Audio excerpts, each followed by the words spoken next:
ନମସ୍କାର ଦର୍ଶକ ବନ୍ଧୁ।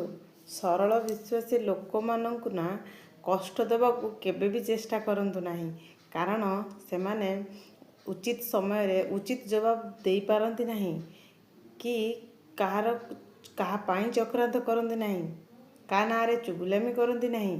କିନ୍ତୁ ତାଙ୍କର ଗୋଟେ ଖରାପ ଗୁଣ ବି ଅଛି ଯେ ସେ କାହା ପାଇଁ ଗାତ ଖୋଳିବେନି ସତ, କିନ୍ତୁ ତାଙ୍କୁ ଯିଏ ବି ଅପମାନ ଦେଇଥିବ, ଯିଏ ବି ହଇରାଣ କରିଥିବ, ଯିଏ ବି ଖରାପ ବ୍ୟବହାର କରିଥିବ, ଯାହା ବି କରିଥିବ, ସିଏ ଅତି ସହଜରେ ଭୁଲିବେ ନାହିଁ।